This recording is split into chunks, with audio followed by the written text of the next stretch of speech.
Pessoal, eu vou quebrar aqui o ovo inteiro, né?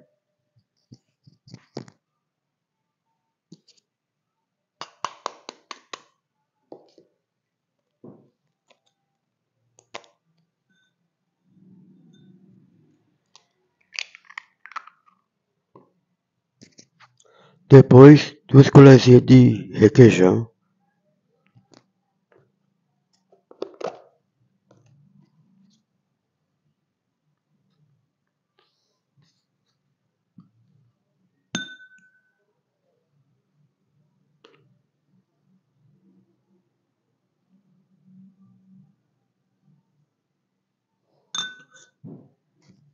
E agora, pessoal, vou misturar bem com o garfo.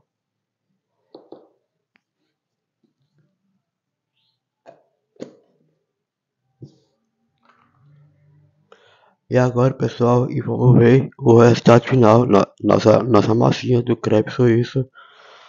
A nação do cheira. Pessoal, se você quiser gostar desse vídeo, pode deixar muitos likes lá, pessoal. 99% do público não está inscrito. Pessoal, já vai correr lá, se inscreve e ativa o sininho. Receba a notificação do canal.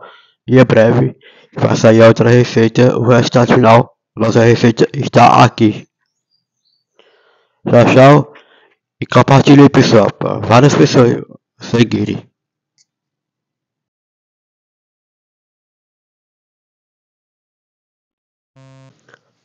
Olá, galerinha, bem-vindo ao canal Chef Alisson. Pessoal, o resultado final do nosso crepe tá aqui. É uma delícia, né? Se você gostar desse vídeo, vai deixar muitos likes lá, pessoal. 77 likes.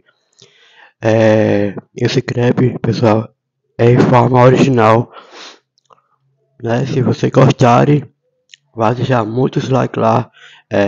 Curte, compartilhe, se inscreva-se.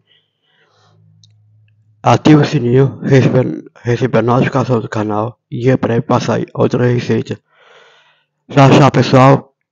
Beijo pra você.